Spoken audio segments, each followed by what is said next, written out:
plastic shaped Telecaster. So it should come out looking like this plastic I made right here. See that? So the idea is like Ovation people build a guitar with a curved back out of plastic. Well, I'm gonna make one with a curved front. And I think I'm gonna turn, let me show you all this. This plastic, if you see right here, just see this side, you see this finish, how it's got that little hair cell finish to it. And then this side is smooth. So I think I'm gonna put this in the machine with the textured side out. That's what I'm thinking about. So I'll let you know tomorrow when I put it in the machine. You know, that's the way things work. I make my mind up as I do things sometimes. So yeah. But guys, hey, thank you all for coming in. If you got questions, throw them up. If you do the YouTube thing, whatever, go up there in that little link I got. It'll tell you about my YouTube, and go on over there and check it out. I do Instagram. So I got both of those going. So if you want to see that or get in touch, whatever, you can do that. But yeah, that's what I'm gonna do. I'm gonna take a ABS plastic and I'm gonna put it together on this thing and make a guitar body tomorrow. And, it'll either work or it won't. But guess what? You'll get to see it live. So if it goes bad, it goes bad right in front of all of us. And that's the way I like to do things sometimes. Just let them go. See what happens. Sometimes it's just more fun that way. So, yeah. Somebody told me one time, if you wasn't living on the edge, you're just taking up too much space. And I think that's kind of relates to all of us. I don't want to take up too much space. So, yeah. But, yeah.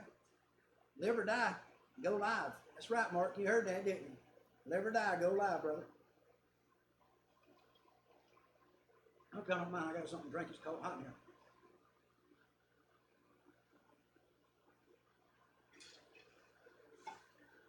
And I'm drinking Coke. Just in case you might want to know. Just regular Coke. Yeah, that's setting up.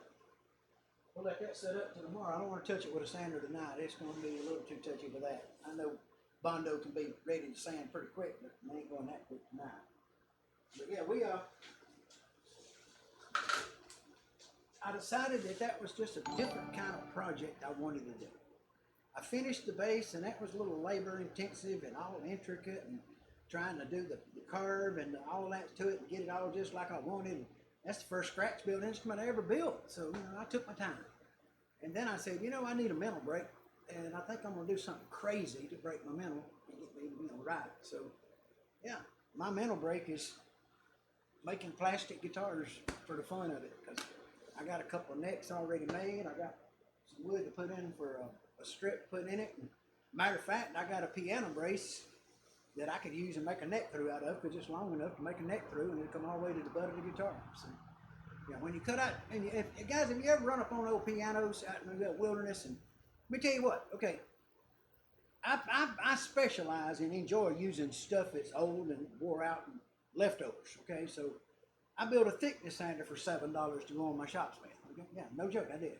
And so I do things a little different sometimes, and I decided I wanted to find some material to build the guitars out of, and I looked at the price of wood and it was outrageous.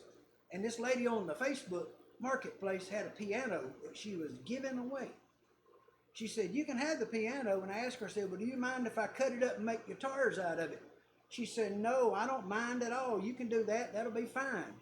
So I went over there, and it was in the garage, and I rolled it out of the garage, me and my son, and he's a big boy. We got it out in the driveway, and I threw a tarp out on the ground, and I laid it down, and I threw it over on his front, and left the back sticking up, the braces sticking up. And I wished I'd have had my camera on the porch when the lady come out the door when I started the chainsaw up. Because let me tell you what, that was something to see, and I didn't get it on camera. And she was freaking out. But yeah, let me show you what comes out of it. I got one right here. Oh, let's see, where's one at?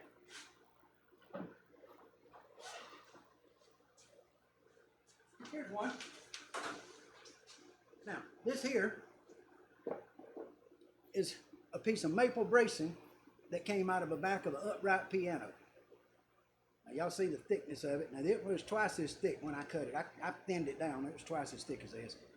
So I cut them into two pieces, and I got 7 neck blanks out of one of these, out of maple neck blanks out of one. They're all stacked up over there.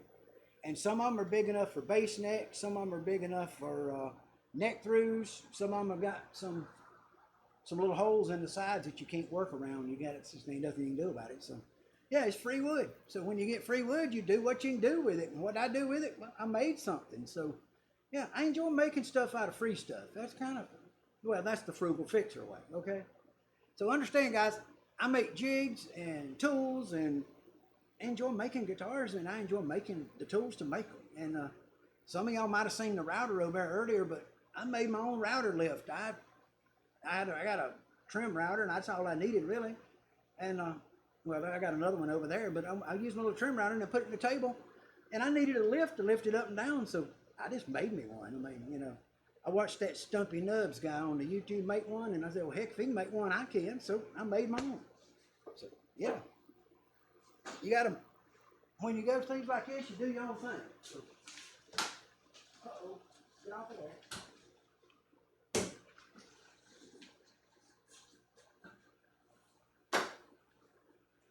Here you go. There you go, router lift. Y'all check that out.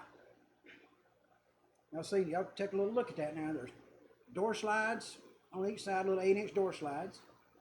Harbor Freight router. 2 little blocks of wood to hold it, keep it from doing this. 2 stainless steel clamps that got it clamped to the base. And then there you go. See, it comes right out the top. Got a bolt right there. You turn that, raise it up and down, just like those $high ones. And then over here, you got a 3/4 rod with a shaft on the top. It's been made into a bolt where you can use a ratchet. Got some nuts on it. Got a nut trapped between these 2 screws right here. This in here, and that's the one that